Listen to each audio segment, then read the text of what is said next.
जी बिल्कुल मौजूद district press club मली जे साम्हूं मौजूद जिते एक बड़ो एहतजाज थी रहा है जंहिंमें सभी पूरे जेके एहतजाज करण जंहिंमें औरतुनि जो वॾो शरीक आहे जिते एहतजाज में जेको आहे नारेबाज़ी थी रहा है चवणो आहे त मुसलसिल जेको आहे सिंध हुकूमत पारां जेका मुक़ररु थियल पघार आहे उहा न पई ॾिनी वञे जंहिं करे औरतुनि ऐं जेके पुरतनि खे जेको आहे जेके कंपनियुनि में गुज़र सफ़र करे पंहिंजे बच्चनि जो पेट पालींदा ऐं घर जी चुल्ह हलाइनि था। हिकु तरफ़ महांगाई आसमान सां ॻाल्हियूं करे रही आहे, ॿिए तरफ़ जेको आहे कंपनियुनि सां जी हट धर्मी आहे जॾहिं त पुरतनि खे हक़ घुरण ते जेका आहे कंपनियुनि मां निकाली ॾियण जी धमकी ॾिनी वञे थी ऐं गॾो गॾु जेको आहे उन खां अलावा जेको आहे सख़्तु एहतजाज पिणु कयो पियो वञे जिते मुसलसिल एहतजाज बावजूदि जेको आहे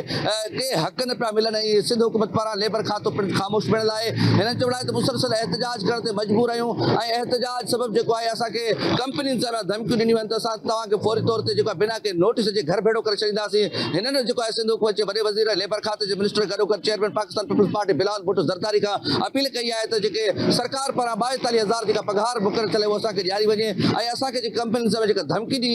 रहिया आहे बिगैर कंहिं जवाब जे कंपनी मां निकाली जी जेका धमकी ॾिनी आहे उन ख़िलाफ़ कार्रवाई कई वञे। मुसलसिल एहतजाज कयूं पिया असां नियाणियूं पंहिंजे घरनि जी चुल्ह हलाइण जे लाइ पंहिंजो गुज़र सफ़र करण जे लाइ कंपनी में पोरियो कयूं थियूं पर पोरियो जो हक़ असांखे सही नथो मिले ऐं जंहिंजे करे असां एहतजाज करण ते मजबूर आहियूं। ज़रूरत इन ॻाल्हि जी आहे त पुरतनि पारां जेको एहतजाज कयो पियो वञे उनजो नोटिस वरितो वञे। चवणो आहे त जीअं असांखे पंहिंजे जेको 22,000 जेका पघार ॾिनी वञे थी उहा असांखे वधाए करे सिंध हुकूमत जी मुक़ररु थियल पघार ॾिनी त असां पंहिंजे बच्चनि जो गुज़र सफ़र बहितर करे सघूं, ॿी सूरत में एहतजाजी दायरो वधायो वेंदो। जी